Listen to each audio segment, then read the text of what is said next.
Invité du week-end, bienvenue sur ces plateaux. Notre périple dans les Katanga n'est pas encore à sa fin. Nous avons le plaisir de recevoir aujourd'hui Monsieur John Katanga. Voilà, donc il a un nom qui ressemble à sa province. Donc il s'appelle John Katanga. Bonjour John. Bonjour Alfred. Vous allez bien? Oui, très bien, merci. C'est un plaisir de vous retrouver ici et parler de la foresterie communautaire. Merci, aussi c'est vraiment un plaisir pour moi d'être sur ton plateau afin de parler sur des questions qui touchent à la foresterie sociale. Super, vous êtes un expert en ces questions de foresterie communautaire. Je voudrais savoir comment vous la définissez dans votre province, la foresterie communautaire. Oui, mais par rapport, est-ce que la définition sera seulement une définition de la province? Je sais, elle est globale, mais ici, comment vous la définissez quand même? Oui, en tout cas, par rapport à tout ce que je vois au niveau de la province, c'est qu'aujourd'hui, même au niveau des communautés locales, la foresterie communautaire est considérée comme étant tout un outil sur lequel les communautés locales pourront s'appuyer afin qu'elles-mêmes arrivent à gérer pour leur propre profit. Donc vraiment, d'une manière très brève, elles voient que c'est une opportunité pour elles de pouvoir gérer durablement les ressources forestières qui se retrouvent dans leur terroir villageois afin qu'ils puissent se développer en rapport avec ça. Est-ce qu'il y a aussi des forêts au Katanga? Oui, mais justement, cette question, c'est une très bonne question qui nous permet aujourd'hui de dire que ce qu'on appelle forêt, ce n'est pas la présence des gros arbres. Ce qu'on appelle forêt, ce sont des structures bien formées et qui ont des spécificités selon les provinces, selon les pays, selon les zones où on se retrouve. Et aujourd'hui au Katanga, sans que personne ne vienne encore me contredire comme autrefois, nous avons une forêt et qui a toute sa spécificité, qui a toutes ses richesses, qui a toute sa biodiversité. Celle qu'on appelle la forêt claire de type Miombo. Ah, d'accord. Donc la forêt des Miombo dont on nous a toujours parlé dans l'histoire se trouve dans les Katanga. Super, très bien. Alors comment vous analysez justement la foresterie communautaire dans cette province? Est-ce qu'il y a-t-il des évolutions selon vous? Évolution, oui, parce que depuis que la foresterie communautaire a commencé au niveau de la RDC, le Katanga, pratiquement le Haut-Katanga, était parmi les provinces pilotes qui ont essayé de pouvoir implémenter un peu ce que la loi est en train de dire sur comment est-ce qu'une communauté peut arriver à demander une concession de forêt des communautés locales afin de pouvoir l'exploiter durablement.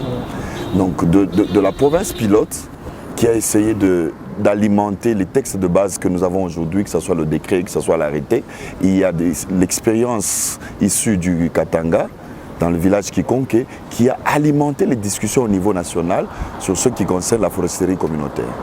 Est-ce qu'il y a des avancées? Oui et non, un peu mitigé. Vous savez que la foresterie communautaire, ce n'est pas quelque chose de très aisé. Sur le plan de la province, aujourd'hui, bon, ils avaient vu un premier projet avec Kikonke, avec la Forcom, avec la FAO. Et encore, pendant ce temps, il y a encore des grands projets qui, ce n'est plus une seule communauté, c'est plusieurs communautés à la fois.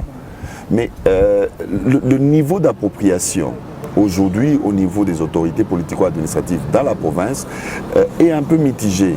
D'une part, on trouve que c'est intéressant, la manière de pouvoir gérer les forêts au niveau des communautés locales. Ça peut permettre à ce que l'administration forestière ait des bras de rallonge et que l'on puisse trouver des communautés qui ont déjà aménagé leur espace. C'est facile de les suivre.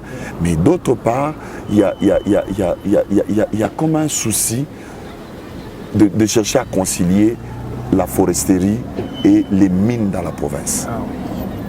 Toute la province, sur le plan cartographique, est en carré minier. Mais est-ce possible aujourd'hui, sur le plan de l'aménagement du territoire, y dégager des espaces libres et quittes de tout droit? Et ça, c'est la question que j'attendais vous poser, voilà, que vous anticipez déjà ma question. Pour que ça soit vraiment donné aux communautés locales. Voilà. Donc je crois qu'il y a ces hésitations-là, de par mon expérience, je me dis, ça doit être vraiment ça. Est-ce que ce n'est pas ce problème-là? Ils se disent, mais bon, d'une part, il y a les mines, d'autre part, il y a les communautés qui demandent des concessions assez grandes. Voilà. Mais est-ce qu'il n'y a pas de problème? Mais justement, c'est ma question. Je voudrais savoir comment concilier justement ces deux aspects, à la fois d'un côté les mines et de l'autre côté la forêt dont les communautés ont besoin. Comment concilier alors ces deux intérêts? Oui, mais les intérêts sont là. Mais est-ce qu'on doit rester mine pour mine? Ou bien il y a des après-mines?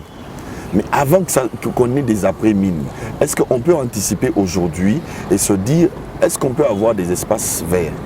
Le changement climatique, il touche partout, hein. Même ceux qui sont dans les mines avec beaucoup d'argent. Et cet argent-là ne sert plus à rien parce que les technologies de l'autre côté ne suivent pas avec cet argent. L'agriculture pose des problèmes. La province est tournée vers les importations. Puis quand c'est les communautés qui cherchent maintenant à exploiter, ils se disent que bon, nous avons un problème de sol.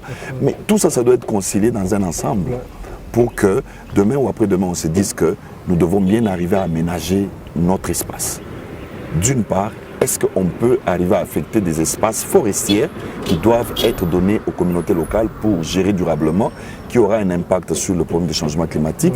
Et d'autre part, est-ce qu'on peut avoir des espaces qui vont rester mine-mine et avoir des études d'impact environnemental pour savoir comment est-ce qu'on peut arriver à restaurer les espaces qui ont été des mines? Et ça, on retombe carrément dans l'aménagement du territoire. Pratiquement. Oh, la foresterie communautaire aujourd'hui devient aussi un des outils très importants dans l'aménagement du territoire. Parce que c'est quoi? C'est que les communautés locales font leur cartographie de terroirs villageois. Ils dégagent déjà des espaces sur lesquels ils se disent on peut avoir notre espace de vie, notre espace de production, là où on peut produire, que ce soit sur le plan agricole, que ce soit sur le plan forestier. Ils dégagent ces espaces-là. Quitte maintenant, par exemple, que ce soit au niveau de la province, que ce soit même au niveau national, de prendre cet outil pour dire que ça peut nous aider à faciliter un microzonage. Parce que déjà, lorsqu'on vous dégagez les terres communautaires, c'est facile de savoir maintenant, est-ce que les autres terres qui restent peuvent être aménagées pour autre chose?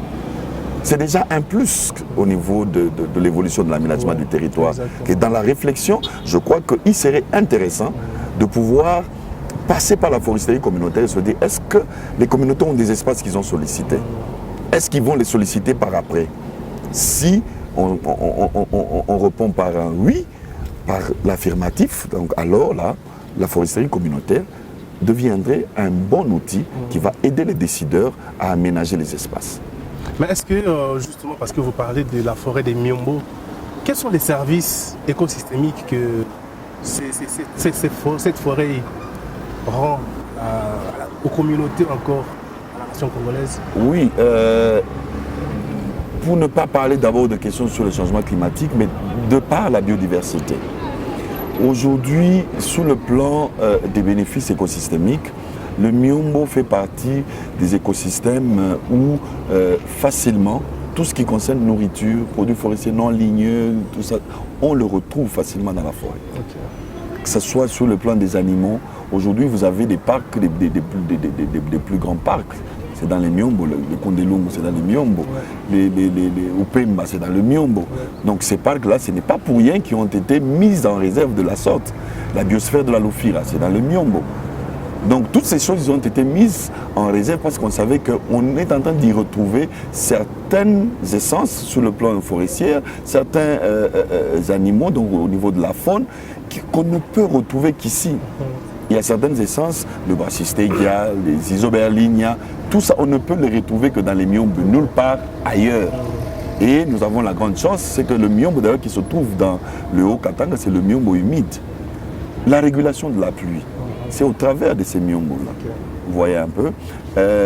Tout ce qui concerne les questions chenilles, champignons, vous avez des champignons que vous ne pouvez pas trouver ailleurs, à part ici, dans les Miombo. Donc vous avez plusieurs diversités biologiques que vous trouvez dans les Miombo qui ne se retrouvent pas dans les forêts denses lorsque l'on voudrait parler à l'équateur. Donc avec toute sa spécificité, c'est pas comme à l'équateur, c'est pas comme à Kisangani, mais nous avons des forêts qui ont leur spécificité. Tu sais, John, quand on parle de la forêt, nous on voit la forêt verte là, donc la forêt équatoriale. Et bon, voilà, quand même, je viens de voir les Miombo, j'étais dans le Likasi, Kolwezi, j'ai quand même vu les Miombo. C'est un paysage super intéressant. J'ai même découvert un arbre rougeâtre, donc tout l'arbre est rouge. Donc le feuillage c'est rouge, c'est vraiment unique.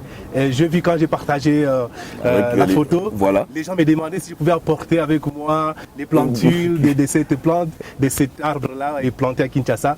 Donc ça c'est spécifiquement des espèces qu'on retrouve qui est dans les Miombo. Justement. Super. Vous savez, cette question par rapport à la diversité biologique au niveau de Miombo a fait le boom au niveau de la RDC. Pourquoi? Parce que lorsqu'on se dit mais c'est pas une province forestière, Oui. et puis demain, après-demain, c'est toutes les équipes du ministère de l'Environnement qui tombent ici pour un bois réputé très riche. Voilà, les bois rouges. Le bois rouge. Ah, mais finalement, Et aussi dans les Miombo. oui, mais comment? Mais vous dites que c'est pas forestier, mais et puis vous venez pour chercher à réguler le bois rouge. Et c'était ça justement l'erreur. De considérer que la forêt, ce sont des forêts denses. Et les autres types de forêts, quelqu'un qui vient, mais ça c'est quel arbre ça? Non, mais il faut que ça soit des... Mais c'est un arbre. Ça se trouve quelque part. Ouais. Il faut la considérer en tant que telle.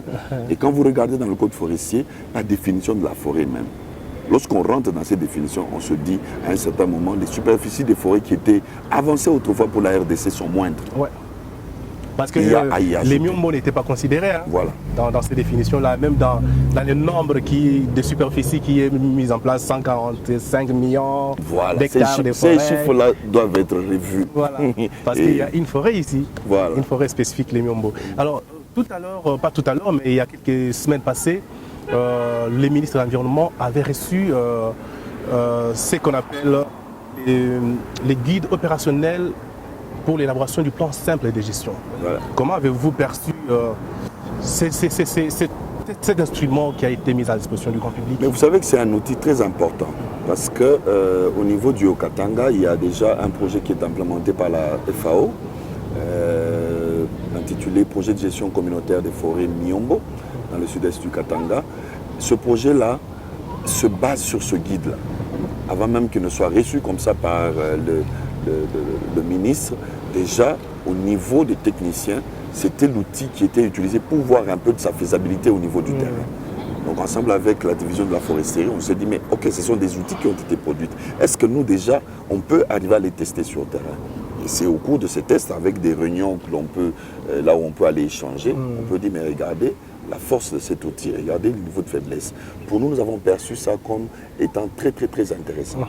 Surtout que cet outil facilite même, que ce soit au niveau des accompagnateurs, que ce soit au niveau même des communautés locales, ça facilite un peu la manipulation de tout ce qui se retrouve dans les textes juridiques, voir comment est-ce que ça peut être fait au niveau du terrain. Parce que tout ce qu'on écrit dans les textes, là, plusieurs personnes ne les lisent pas. Ouais. Mais lorsque on met à disposition un outil qui vous permet d'implémenter un projet, d'accompagner une communauté locale, qui te permet non seulement d'accompagner, mais de l'accompagner d'une manière légale, je crois que c'est assez intéressant. Parce que ces outils-là sont basés justement sur tout ce que demandent les textes, que ce soit le décret, que ce soit l'arrêté portant sur l'exploitation des concessions de forêt des communautés locales. Que répondriez-vous donc à ceux qui pensent que la foresterie communautaire en soi n'est pas une solution durable pour la protection de nos forêts? Mais moi, je leur dirais que c'est une solution durable. Seulement, le problème, c'est un problème de changement de mentalité. Parce que c'est quoi? Lorsque vous utilisez mal ce concept risquerait d'amener une certaine déforestation non contrôlée. Mais en soi, la manière dont la foresterie communautaire est phasée au niveau de la RDC, ça permet, tant soit peu, une gestion durable des forêts. Parce qu'une communauté locale qui a acquis sa concession de forêt de communauté locale, dans l'attribution de la première phase, ne peut pas arriver à l'exploiter aussi longtemps qu'il n'a pas encore produit son plan simple de gestion. Ça veut dire quoi? Ça veut dire, sans plan simple de gestion, sans concession de forêt de communauté locale d'une manière légale, vous ne pouvez pas l'exploiter. Tout ce que les communautés feront sans plan simple de gestion serait en dehors de la loi. Or, la loi donne certaines exigences. La loi donne des garde-fous qui devraient leur permettre à ce que cette forêt-là soit gérée durablement. Je te donne un exemple. Dans l'accompagnement, lorsque nous arrivons au moment de pouvoir élaborer les plans simples de gestion, il y a les règles qui doivent être édictées par les communautés locales par rapport à la manière de faire. Il se pose la question, comment est-ce qu'on était en train de faire autrefois? Quel est le résultat? Au travers d'une cartographie participative et une imagerie satellitaire, on montre un peu comment est-ce que c'était autrefois. Si l'imagerie satellitaire, plusieurs décrets, ils vous disent mais est-ce que les communautés locales sont les mêmes? Mais le profil historique, il y a des vieillards, comment était votre forêt, comment était la faune, comment était telle ou telle autre chose, tel ou tel produit forestier non ligneux, comment est-ce que vous étiez en train de le trouver. Maintenant, comment est-ce que ça se passe? Dès qu'ils vous donnent un peu ce profil historique, vous avez la possibilité de leur dire maintenant quelle est la décision que vous allez prendre. Et là, tout de suite, lorsque vous touchez aux indicateurs qui frappent, aux indicateurs poignants, pour leur dire que mais regardez, qu'est-ce que vous allez léguer?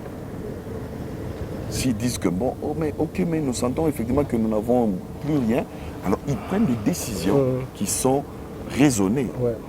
Préalablement, ils ont une information par rapport à leur gestion d'autrefois et ils se disent maintenant ils peuvent arriver à changer des tendances.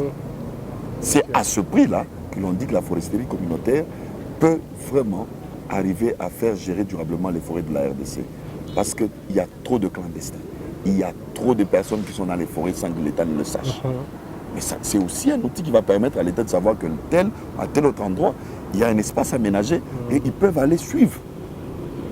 Mais vous ne pensez pas aussi que même dans la faisabilité justement de, par exemple, le plan simple de gestion, lorsqu'il faut que les communautés mettent en place le plan simple de gestion, il y a justement de préalables à remplir, notamment les inventaires. Mais ça reste assez technique. C'est ce qui fait dire aux autres que les process pour l'obtention d'une forêt communautaire restent encore très techniques. Donc c'est comme si c'était fait à dessein pour que vous, les techniciens, vous puissiez toujours être là pour être derrière les communautés et tirer profit de ce qu'eux-mêmes doivent faire. Justement, ils doivent penser le contraire. Parce que c'est quoi? C'est que dans l'implémentation, par exemple, du projet de la FAO, c'est quoi? C'est que le renforcement des capacités de communautés locales est mis en exergue. Qui dit que les communautés sont bêtes? Qui dit que les communautés locales n'ont pas de connaissances? Alors que tout ce que nous voyons aujourd'hui, même que ce soit au niveau de l'université, lorsque vous rentrez dans les connaissances empiriques au sein des communautés locales, vous les retrouvez. Seulement, ce n'est pas très aligné. Mais ces connaissances se retrouvent dans les communautés locales. Nous qui faisons le terrain, aujourd'hui, je peux dire à 100%, sans la peur d'être contredit, que la communauté, les paysans, les communautés forestières ont des connaissances que peut-être certains scientifiques n'ont pas. Alors, parlons des questions d'inventaire. Mais il y a certaines activités où le scientifique peut apporter sa connaissance et d'autres types d'activités que la communauté peut faire directement. Dans le cas des inventaires, aujourd'hui, les communautés locales peuvent manipuler les GPS. Les communautés locales peuvent faire des mesures et lire la mesure de diamètre. Si le technicien dit non, pour lire la hauteur, on peut former quelqu'un. Il y a la possibilité de transférer la connaissance. Et c'est ça que vous faites sur le terrain, généralement. Et c'est ça. Parce que lorsque vous le faites, vous, technicien, lorsque vous allez partir, ça va rester votre histoire. Ce qu'il faudra faire, c'est quoi? C'est transférer les compétences. Ouais. C'est organiser des formations au sein des communautés locales. Et nous l'avons vu depuis 2002, depuis 2005, 2007, 2010, nous avons vu les communautés locales en train d'apprendre et d'exécuter. Aujourd'hui, pour ce qui concerne la prise des coordonnées GPS pour avoir les limites des concessions au niveau des communautés locales, ce sont les communautés elles-mêmes. Peut-être la transformation dans les logiciels, c'est alors que la partie du scientifique. Mais le reste, la communauté. Mais est-ce que dans les Katanga, il y a des communautés qui gèrent déjà elles-mêmes leurs concessions de forêts communautaires? Aujourd'hui, au Katanga, vous avez le cas de Kikonké. Parce qu'eux, ils avaient commencé il y a très longtemps. Ouais. Ils faisaient partie des communautés pilotes depuis 2007. Ils savent déjà bien gérer. Depuis 2017, il y a maintenant, avec le projet de la FAO, plus ou moins, on est déjà à 28 communautés qui ont déjà sollicité leur CFCL. Mais ce n'est pas seulement le fait de solliciter.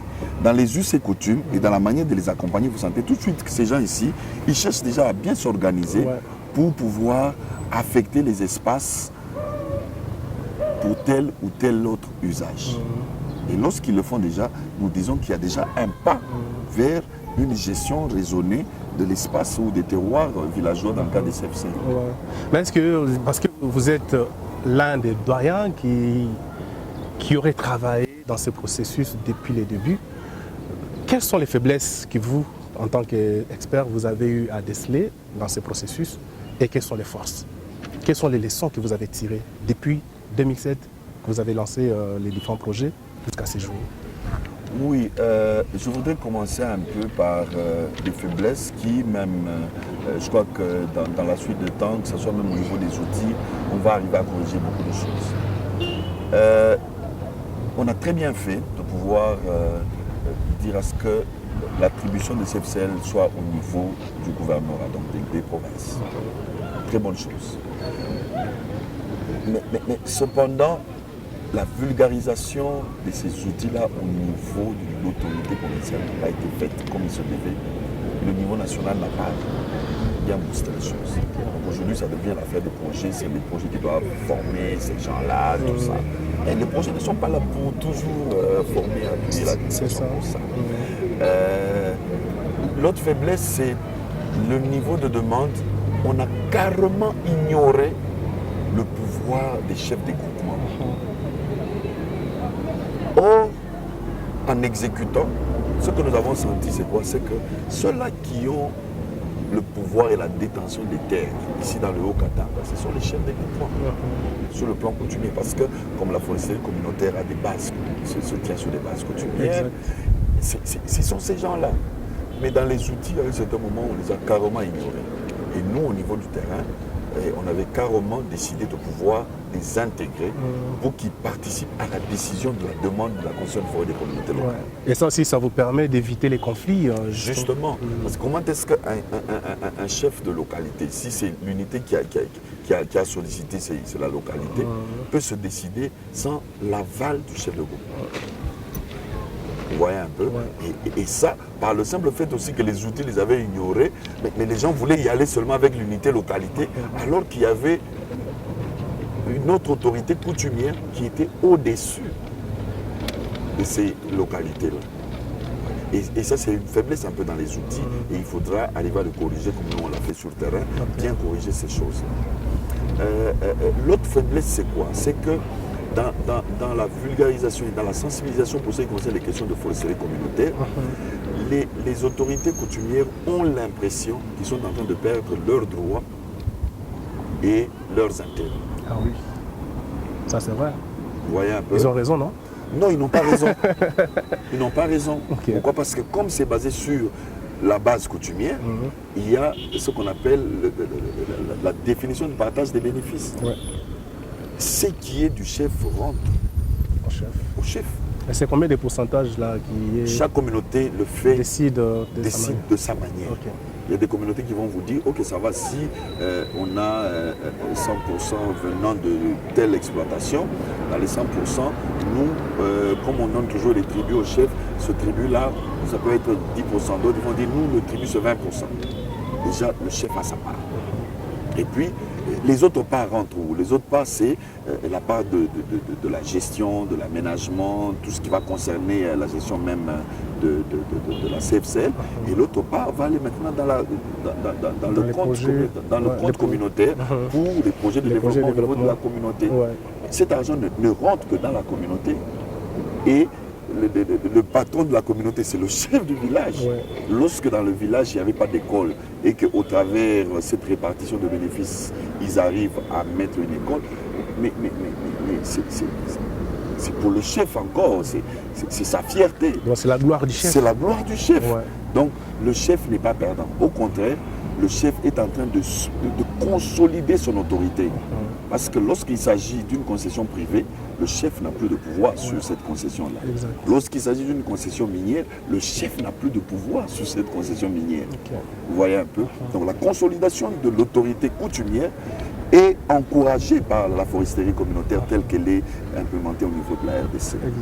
Aujourd'hui, nous risquons de nous retrouver à un certain moment en RDC avec des chefs coutumiers sans terre. Et est-ce qu'on peut l'être sans terre? Mais on risque aussi de se retrouver avec des chefs coutumiers qui ont plus de pouvoir sur les terres et sur les forêts. N'y avez-vous pas aussi pensé? Comment ça? Parce qu'il y a déjà des espaces sur lesquels l'État a déjà la main mise. Et ceux qui sont en train de solliciter ne dépassent même pas 50 000 hectares. Est-ce qu'il y a des espaces qui dépassent ces 50 000 hectares? Il y a encore beaucoup d'espace pour l'État. Vous voyez un peu. Ouais.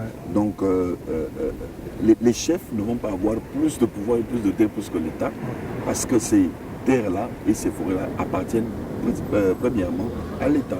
Et eux, c'est juste, on leur a légué le droit de jouissance et le droit de gestion. Super. Alors justement, depuis 2007 jusqu'à aujourd'hui, quelles sont les grandes leçons que vous avez tirées de la foresterie communautaire, surtout dans les Katanga ici?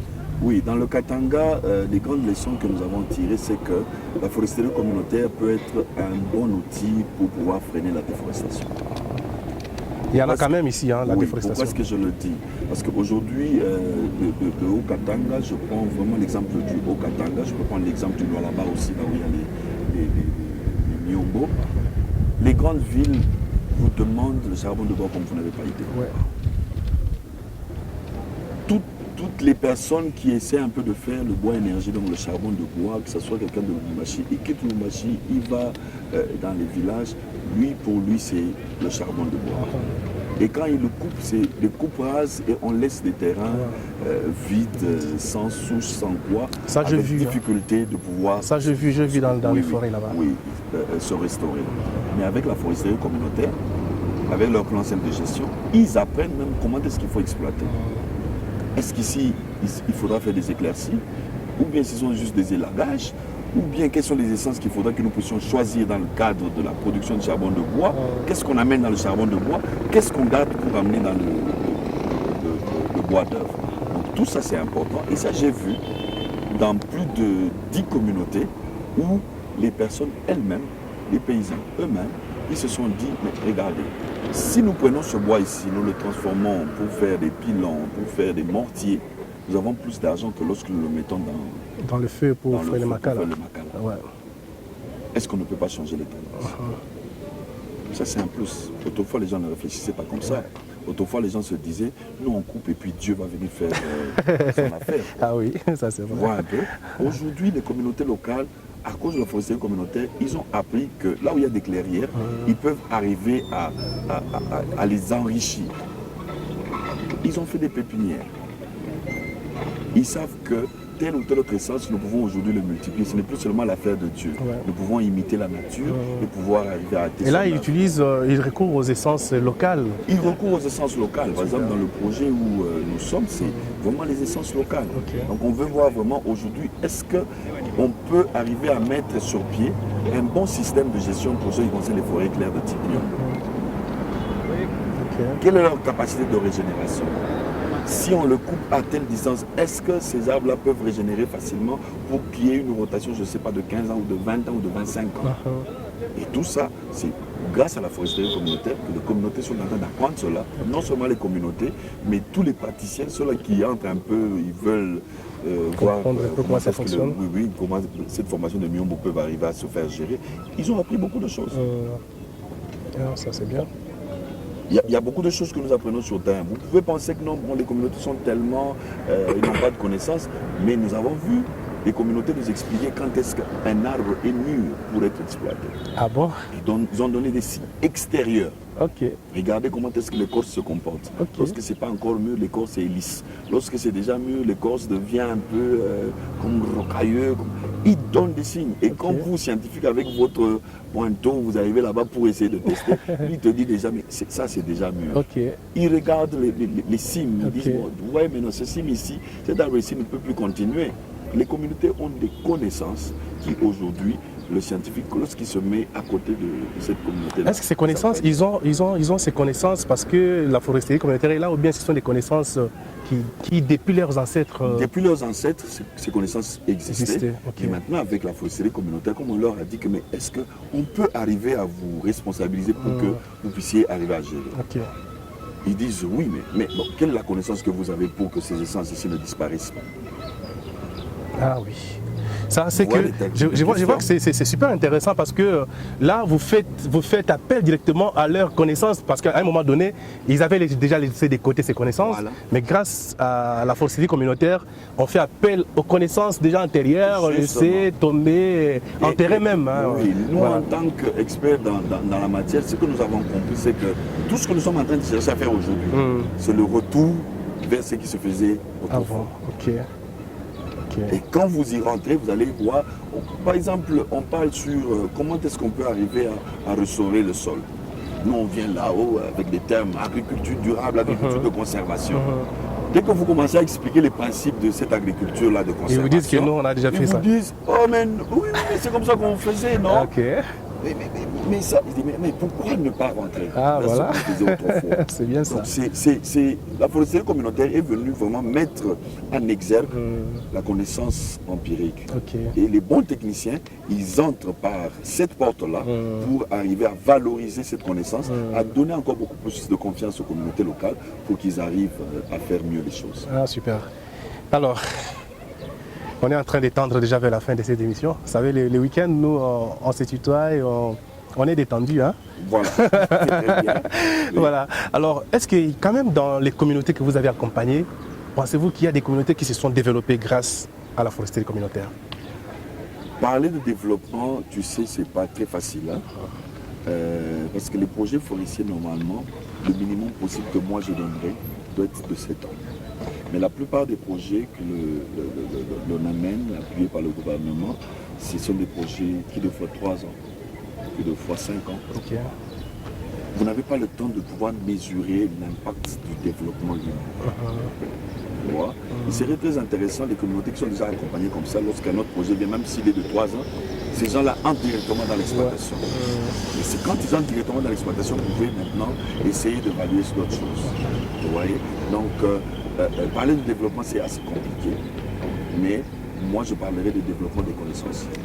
Ces gens-là ont acquis certaines connaissances qui peuvent arriver à valoriser. Donc, si je comprends bien, les développements, c'est d'abord au niveau de leur tête. Il y a quand même un développement. Maintenant, au niveau sur les terrains, il y a encore du travail à faire. Il y a encore du travail à faire. Ah, d'accord. Aujourd'hui, nous avons assisté à une des communautés qui veulent mettre des petites et moyennes entreprises forestières. Okay. Ce sont des choses qu'ils font tous les jours. Il y a une boisson, je ne sais pas si tu as vu ça quand tu étais sur terre, qu'on appelle le Munkoyo. Munkoyo, j'ai bu ça. Voilà, très intéressant.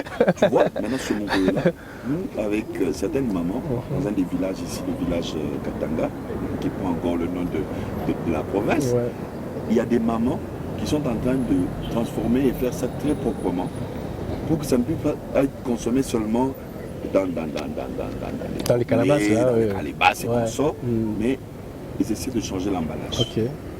Je ne sais pas si tu as encore du temps, je peux te montrer les échantillons que ces mamans-là ont produits.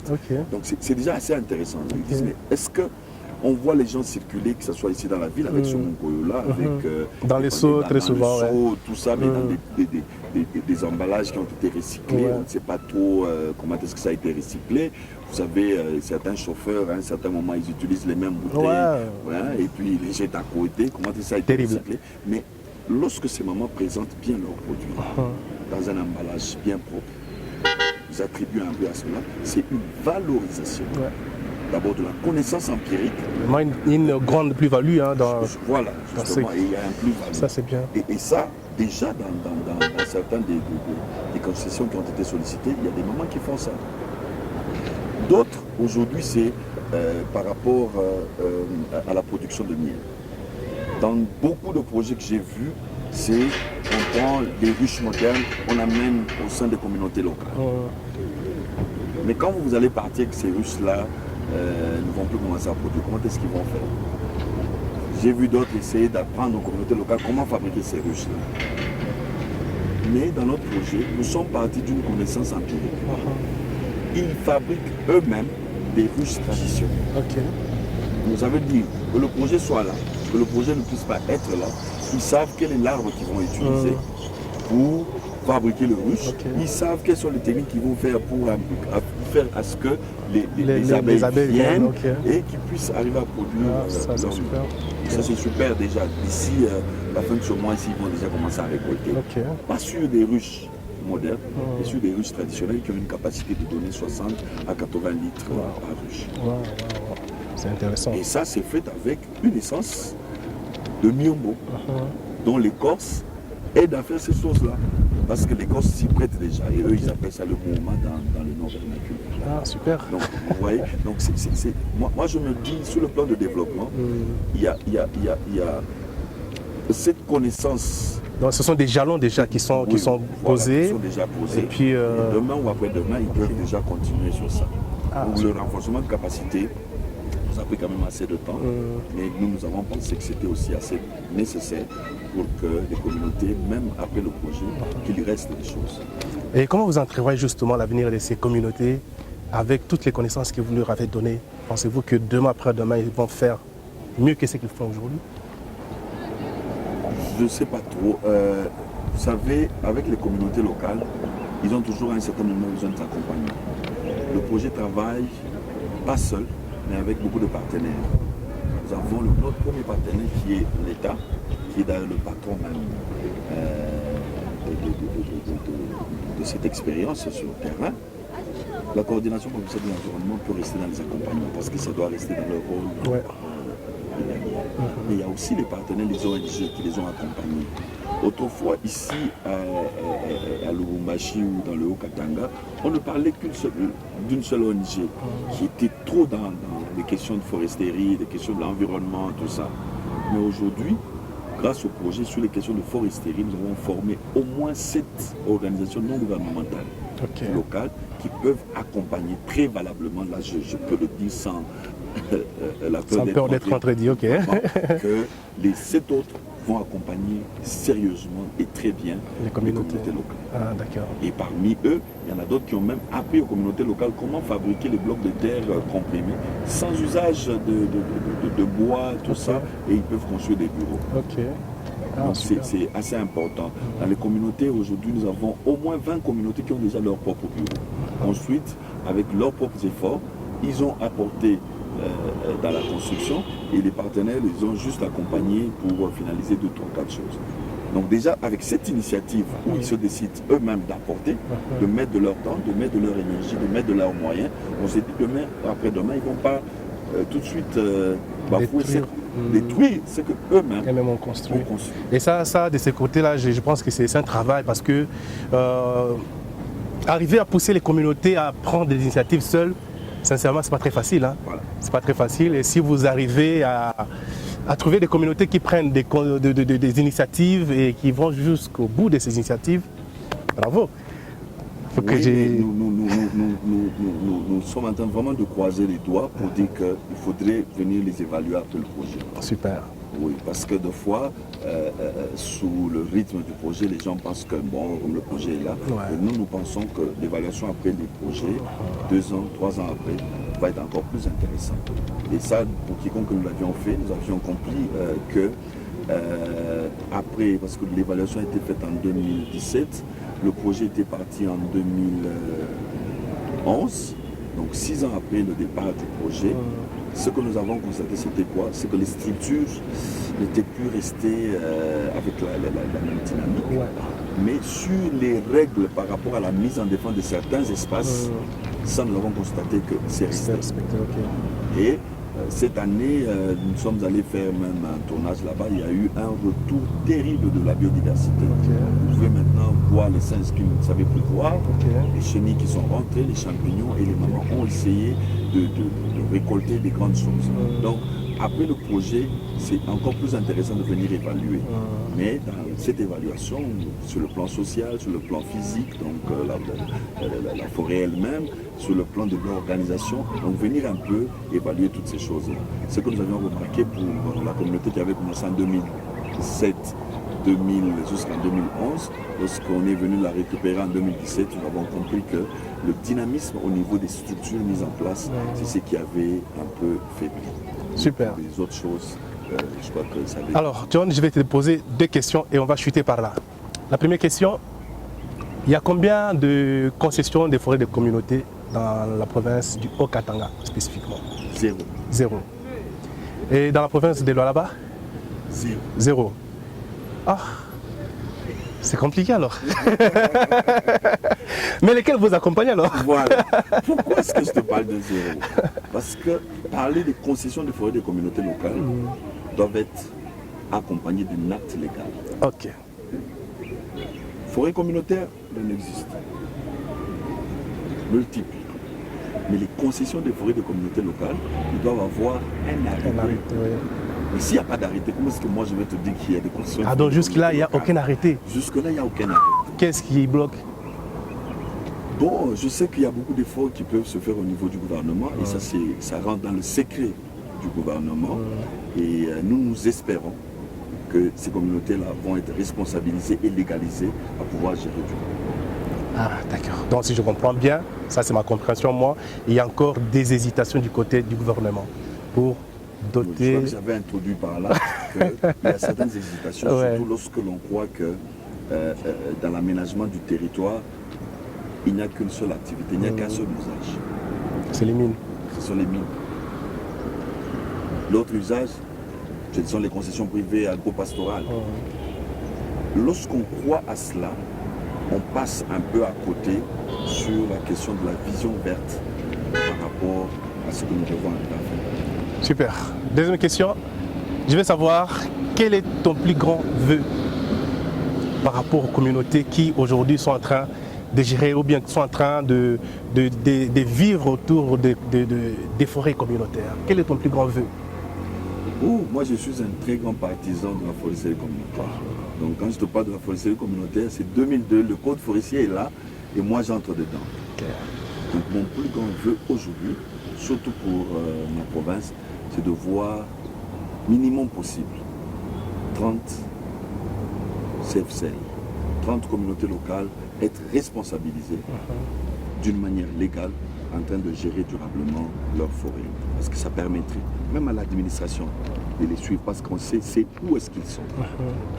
Et donc, ça va être quelque chose de très bien qui va arriver dans ma vie pour dire que nous avons lutté pour que ces gens soient... Ça va être un couronnement d'État. Ça va être un couronnement vraiment pour les efforts que nous avons eu à mener jusqu'à présent. Super. Pensez-vous qu'il y a une question que je ne vous ai pas posée? Non, mais je crois que vous avez balayé beaucoup de questions. Je crois que vous avez balayé beaucoup de questions. C'est qu'aujourd'hui, par rapport à votre plateau, nous sentons que nous pouvons nous exprimer et dire des choses techniquement, des choses vraies qui peuvent permettre à notre pays de pouvoir arriver à matérialiser les visions qui sont dans les documents. Nous sommes plus pratiques que théoriques dans les documents. Super. Merci. Ça a été un plaisir de vous recevoir sur ce plateau. Aussi un très grand plaisir. Merci beaucoup. Donc, je sais que vous êtes quelqu'un qui est très souvent dans son bureau sur les terrains parce que quand j'ai sollicité l'interview, on me disait mais celui-là il est insaisissable. Au moins je vous ai eu. C'est un plaisir. Merci beaucoup pour la disponibilité. Merci. Et je pense que ce n'est pas la dernière fois que je vous reçois sur ce plateau. Peut-être à Kinshasa, je vous recevrai encore que vous serez là pour essayer un peu d'évaluer qu'est-ce qui a été fait aujourd'hui à la fin de votre projet. On pourrait voir comment est-ce que les choses ont évolué. Vous avez certainement compris que ça se tourne actuellement à Lubumbashi et nous vous fixons un rendez-vous le week-end prochain avec un nouvel invité. D'ici là, portez-vous bien. Bye bye.